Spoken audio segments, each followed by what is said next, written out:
Hello. Hi. How's everybody doing? It's Titiwile again. Actually, this wherever you're watching me from, good afternoon, good evening. The story for today is regarding Nigerian family facing deportation, fear for their lives if sent back to Africa. That is the fear. They don't want to go back because they will encounter death, and it's not a good situation for them to go back.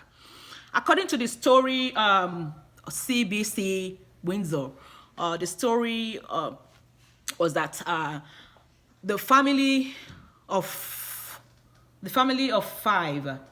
the mother, the father, Afis Bakari, and Rashidat Bakari, and they have two children. And actually, she's pregnant of the third baby. She's 5 months pregnant of the third baby.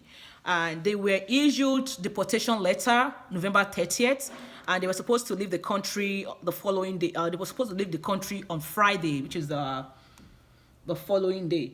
And for them, right away that Rashidat had the news, she collapsed, she fainted, and she was rushed to the hospital, and she was being taken care of on Friday. On Saturday now, she was being discharged, and since she's been discharged, she still cries, and she's crying so hard. And the husband said if he would have gone back, he would go back to Nigeria now, he will be killed. They will kill him, they will kill his wife, and the children will not be safe living by themselves alone.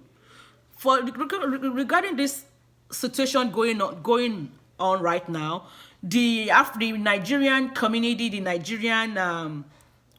community in Windsor, they stood up to support them because of this issue, and they mentioned that there has been occurrences of such in the past, and they wanted to support this family so that this cannot continue to be happening.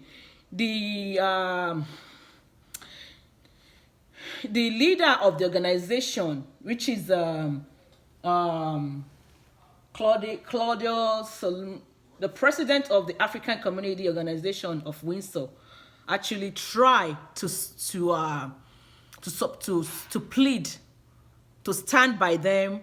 He stood by them regarding this situation, and the situation at hand right now is that because of the situation, because they have the situation is so complicated, because they have a Canadian baby, and which the Canadian baby should not be actually deported with the other ones that doesn't have the rightful paper.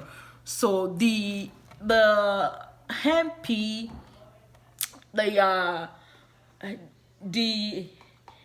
Windsor West NDP MP Brian Massey actually mentioned that Bakari family's circumstances are made more complicated by the fact that the youngest daughter was born in Canada and she is a Canadian citizen. So now to deport this young Canadian with the ones that are not Canadian, it put them in a difficult situation. And at the same time, Massey also pointed that the reason why it's actually more complicated is that the woman that collapsed on Friday, she's pregnant. She's 5 months pregnant. There are some health issue around the pregnancy because she collapsed, and at the same time, there are actually safety concern for them to go back to the country where the father might be killed, the mother might be killed. This is the story that is at hand right now.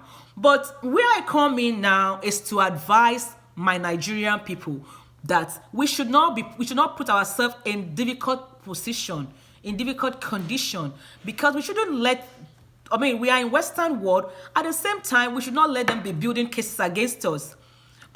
Before you leave your country, we want to say it is very, very important to apply legally. I'm not saying the Bakari did not apply legally. They found themselves in that situation, but at the same time, This is to be a learning situation for learning for us.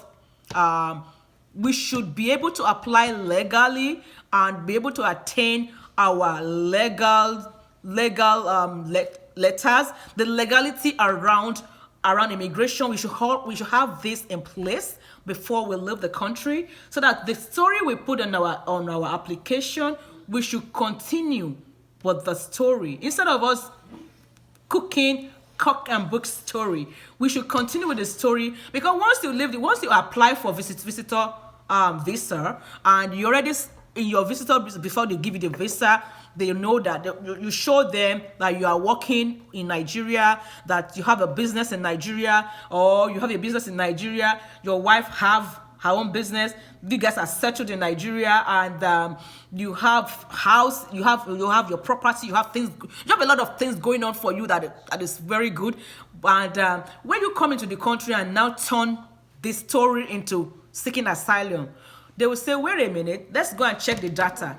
There are data in place. There are a lot of things in place that they will go and check. They will go and check if you're actually saying the truth or not. They will follow up and to make sure that everything is in order.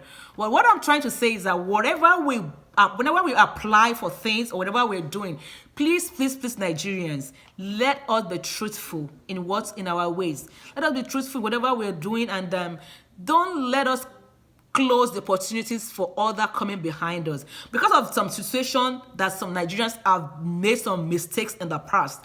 It's actually closing doors for younger Nigerians, for other people coming behind us, coming behind you. But we should learn to be truthful. We should learn to follow up our stories in a manner that will not get us in trouble.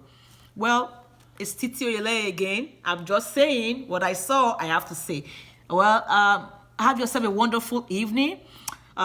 Wherever you're watching me from, have yourself a wonderful night. Enjoy the remaining of your day. And it's Titi Oyele. If you like this video, give this video a thumb up. Your subscription will be well appreciated. Like this video, subscribe, and share. Share. And it's Titi Oyele again. Peace.